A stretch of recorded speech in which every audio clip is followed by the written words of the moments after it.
भारत माता की जय।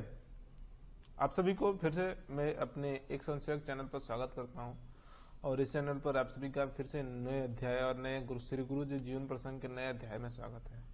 जैसे कि मैं भारत माता के आशीर्वाद से संघ का कार्य को और ठीक से और अच्छे से और जिससे सोशल मीडिया में नकारात्मक सोच और नकारात्मक व्यक्तित्व नकारात्मक चीजें डाली जा रही हैं, उसको लेकर के मैं एक पॉजिटिव सोच और संघ के संशयों के लिए, प्योर संघ के एकदम संशयों के लिए जो संघ में हैं उनके लिए ही ये वीडियो बना रहा हूँ मैं। और किसी के लिए मेहनत नहीं कर रहा हूँ, किसी को गाली नहीं दे रहा हूँ, किसी को नेगेटिव नहीं बोलूंगा कभी भी। हाँ, मैं पॉजिटिव हमेशा बोलूंगा, किसी को नकारात्मक नहीं बोलूंगा, किसी को लेकर किसी का आरोप लगाने का ये भी मैं प्रयास नहीं करूंगा। और साथ साथ में आपको जो संघ के संसेवक है उनको कार्य करने को उत्साह बढ़े और कार्य में और गति बढ़े और संघ का कार्य और हिंदुत्व संगठन का कार्य अपना और ऊंचाई तक जाए और देश प्रेम और देश के लिए देश की भावना सभी में भरे। इसके लिए मैं एक छोटा सा प्रयास कर रहा हूँ। श्री गुरु जी जीवन प्रसंग के पुस्तक के हर एक पन्ने को जो एक रामचरितमानस की तरह एक एक पन्ना एक एक श्लोक पढ़ना है, उसी तरह श्री गुरु जी का जीवन भी संघ के संसेवकों के लिए एक रामचरितमानस ही है। तो मैं उसके प्रसंग को और किसी के द्वारा बताया गया ये प्रसंग है, चूंकि पहले पुस्तक नहीं लिखने का प्रावधान नहीं था, फिर भी किसी न किसी के द्वारा बताया गया कुछ न कुछ चीजें थी, तो उनके माध्यम से अपने इस सोच को, अपने थिंकिंग को, अपने इस सकारात्मक सोच को लेकर आया हूँ और आशा करते हैं आपको अच्छा लगेगा। तो चैनल को सब्सक्राइब भी कर लीजिएगा, लाइक कर लीजिएगा, ज्यादा से ज्यादा लोगों तक शेयर कर दीजिएगा वीडियो को। तो गुरु जी के सानिध्य में अध्याय है गुरु जी के सानिध्य। पहले आदर्श जीवन था वो खत्म हो गया है, अभी हम लोग आए हैं गुरु जी के सानिध्य में, यानी इनके सानिध्य में जो जो भी आए उनके बारे में और उनके सानिध्य में आकर के किस प्रकार उनके छाया में आकर के पवित्र हो गए और आगे संघ का कार्य कर लिए थे सभी संसेवक और प्रचारक।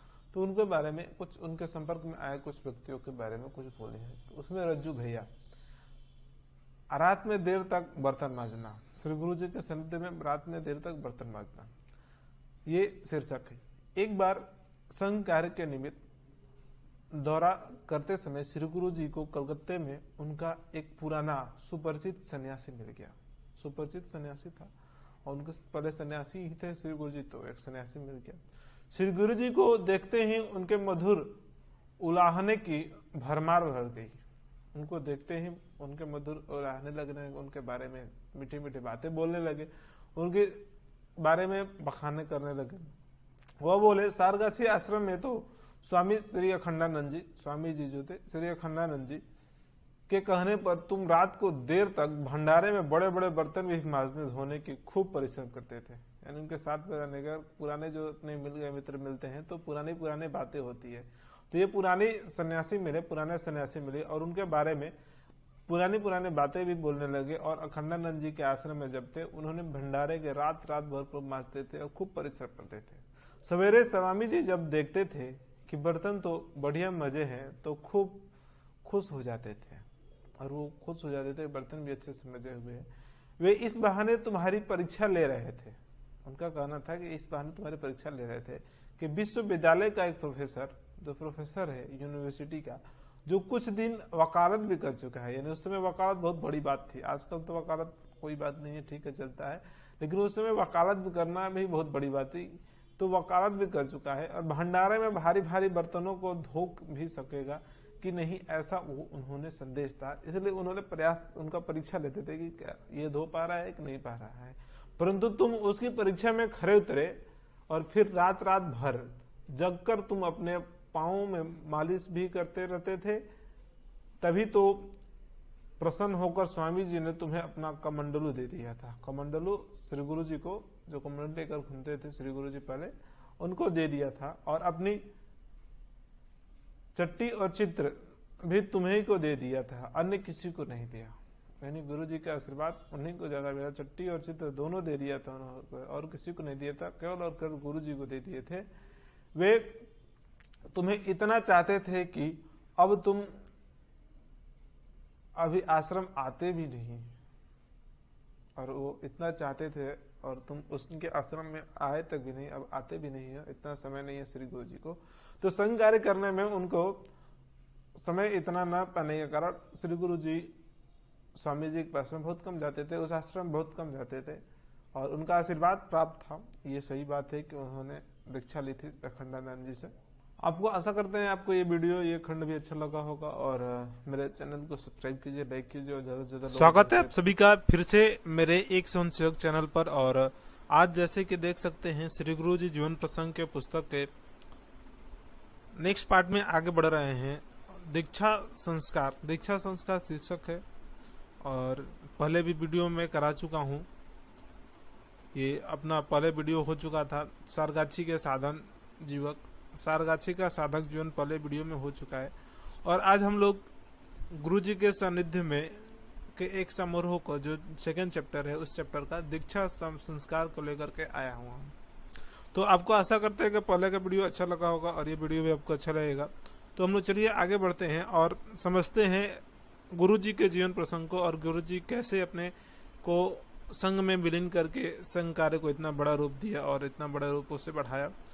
तो आज शुरू करते हैं, चलिए हम लोग स्टार्ट करते हैं। दीक्षा संस्कार ये दत्ते जी के द्वारा दिया गया है। तीन जो चैप्टर बोला गया है, सारगाछी का साधक जीवन और दीक्षा संस्कार और वो अद्भुत आरती, ये तीनों उन्हीं के द्वारा दिया गया है।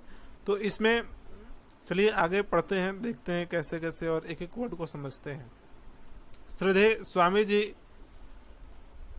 श्री अखंडानंद जी का स्वास्थ्य धीरे धीरे गिरता जा रहा था। अतः श्रद्धेय श्री स्वामी जी श्री अमिताभ महाराज को नागपुर से अपने पास बुला लिया। श्री अमिताभ जी श्रद्धेय श्री स्वामी जी के पट शिष्य थे, और उनके आने से श्रद्धेय श्री स्वामी जी के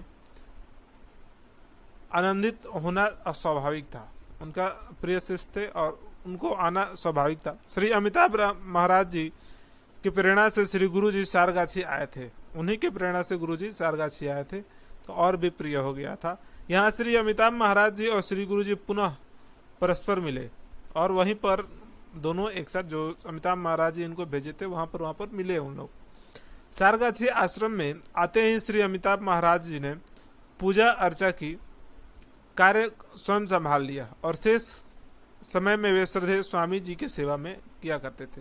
पूजा अर्चना के जितने कार्य थी वो सभी संभाल लिया था स्वयं अमिताभ महाराज जी, और बाकी जो समय मिलता था स्वामी जी की सेवा में लगा देते थे।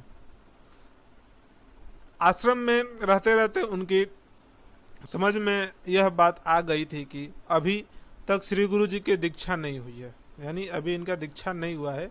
अभी तक उनको समझ में आ गया था।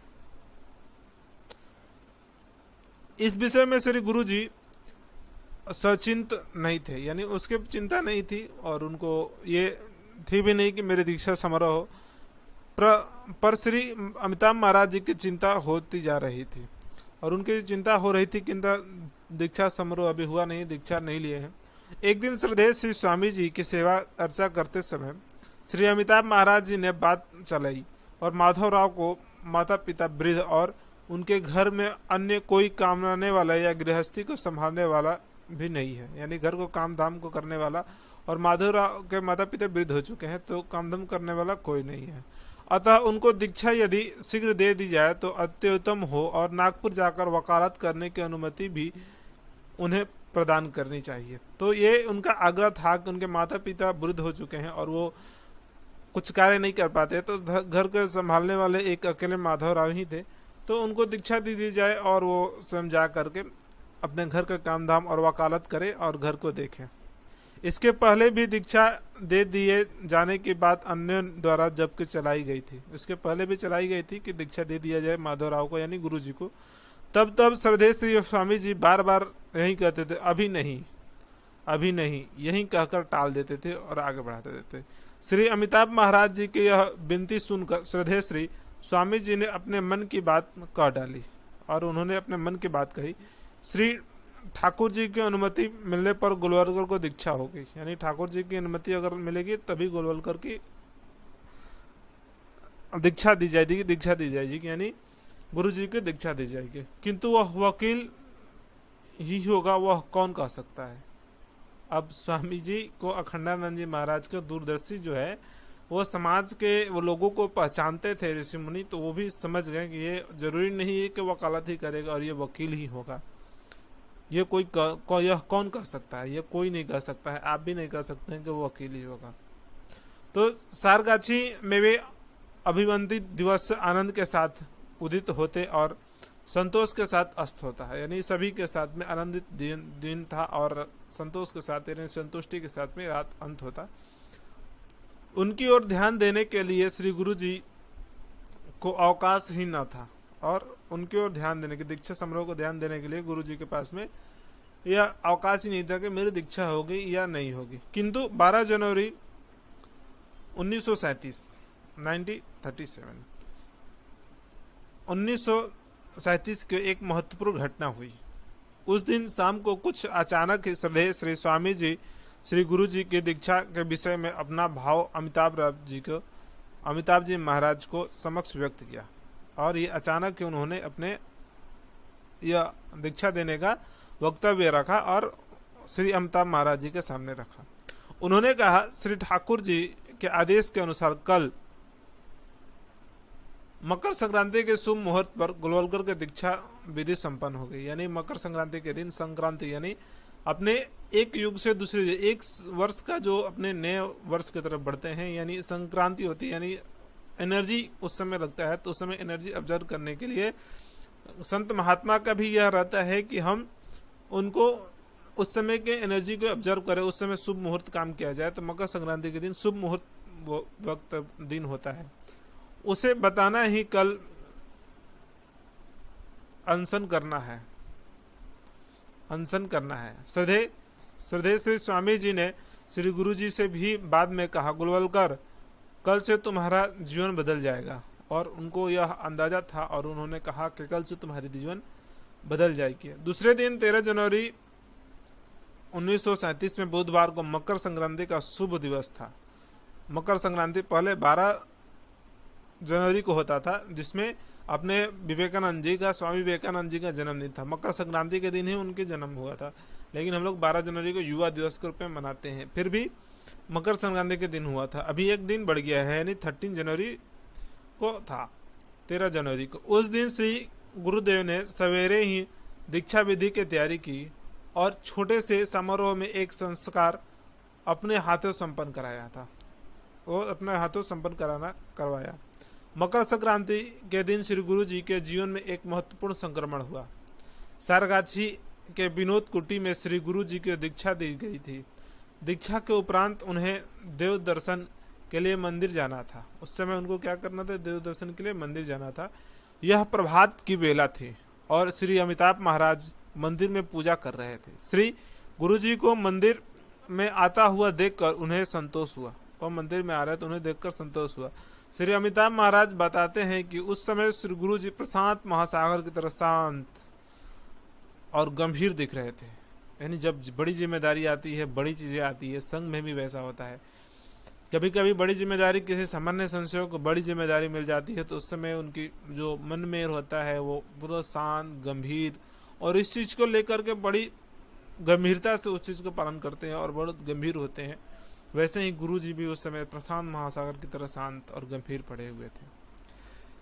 नागपुर में इतनी दूर सारगाछी आने से श्री गुरु जी का जो उद्देश्य था, इस प्रकार इस मकर संक्रांति के दिन सफल हो गया। वे कृतार्थ हुए। श्रद्धेय श्री स्वामी जी श्री गुरु जी के अत्यधिक प्रसन्न थे। यह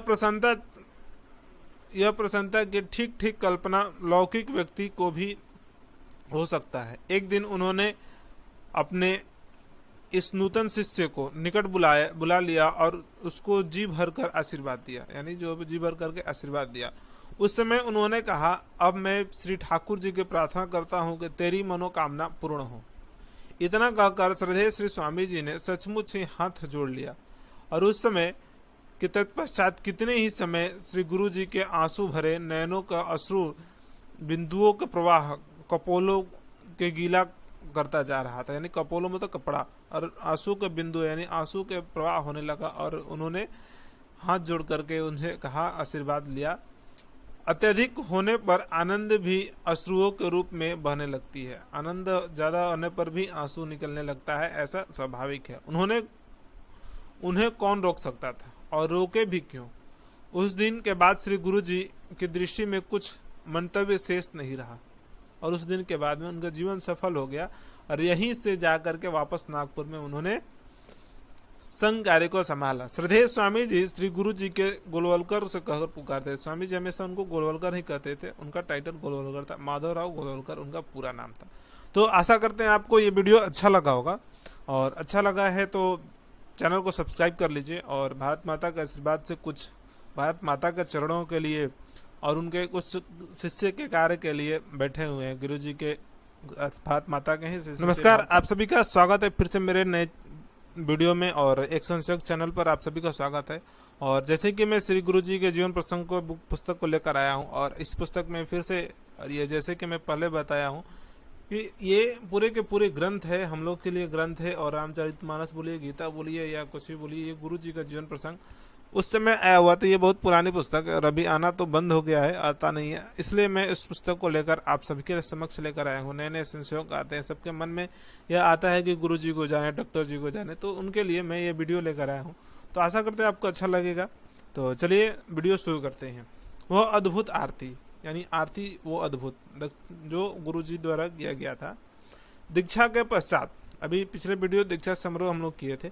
दीक्षा के पश्चात श्री गुरु जी संतुष्ट दिखाई दे रहे थे, यानी अब उनके मन में यह संतुष्टि थी कि हाँ अभी दीक्षा हो गया है, जीवन सफल हो गया है। उनका सौभाग्य था कि उनके हाथों से श्री गुरु सेवा हो रही थी, यानी गुरु सेवा हो रही थी, उनका सौभाग्य था। इसी में सारगाछी के दिन परम संतोष से गुजर रहे थे, किंतु श्रद्धेय गुरुदेव स्वामी श्री अखंडानंद जी के लौकिक जीवन का अंतिम क्षण अब शीघ्र समीप आ चुका था। आप देख सकते हैं कि उनका लौकिक क्षण जो था, अब यह देह रूप यानी संसार के देह रूपी शरीर उनके समीप आ गया था और उनका समय आ गया था कि अब इस लौकिक क्षण को यानी इस लौकिक जीवन को छोड़ करके एक स्वर्ग की तरफ बढ़ना और परमात्मा में विलीन हो जाना, आत्मा को परमात्मा में विलीन कर देना, ये क्षण आ गया था। तो ये क्षण वैसा था, उनका पूर्वाभास श्रद्धेय श्री स्वामी जी के भाषण एवं व्यवहार से भी प्राप्त हो सकता है। स्वास्थ्य पर दबाव पड़ रहा था और उनका स्वास्थ्य पर दबाव पड़ रहा था और वो पीड़ा महसूस कर रहे थे। फिर भी श्रद्धेय श्री स्वामी जी साधकों का मार्गदर्शन करते रहे हैं, उनके लिए कष्ट उठाते रहे हैं।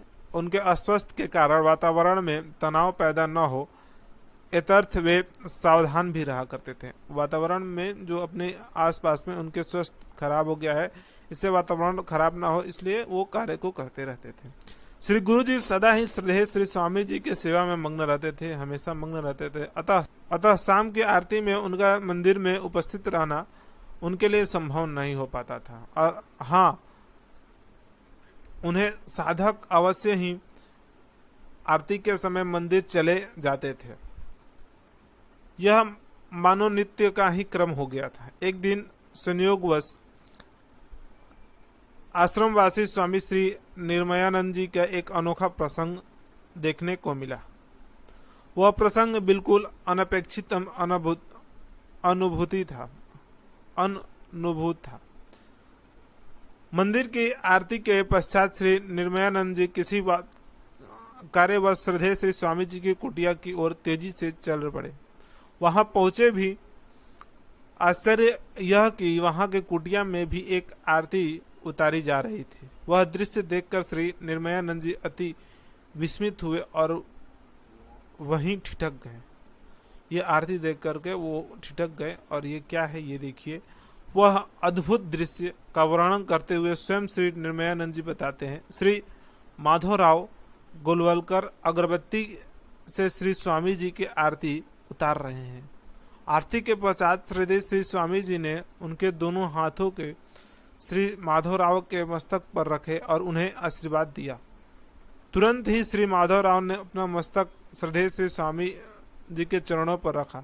तब श्रद्धेय श्री स्वामी जी ने प्रेम भरे हृदय से फिर एक बार माधवराव के शुभ आशीर्वाद की वर्षा कर दी और वह अद्भुत आरती भी समाप्त हुई। उसके बाद में अद्भुत आरती जो थी वो समाप्त हो गई। यह अद्भुत आरती थी, यानी गुरु जी कभी जा नहीं पाते थे उस आरती में, शाम की आरती में। तो शाम की आरती किसको करते थे? अपने गुरु जी की, यानी स्वामी जी की आरती करते थे हमारे माधवराव जी, यानी गोलवलकर जी जिसको कहकर पुकारते थे, गुरु जी उनके आरती करते थे, इसलिए नहीं जा पाते थे, ये सेवा उनके करते थे। ऐसा अद्भुत आरती श्री निर्मयानंद जी को देखने को मिला। आशा करते हैं आपको वीडियो अच्छा लगा होगा। वीडियो अच्छा लगा है तो सब्सक्राइब कीजिए चैनल को, वीडियो को लाइक कीजिए और लोगों को बीच में शेयर कीजिए और अपने इस पॉजिटिव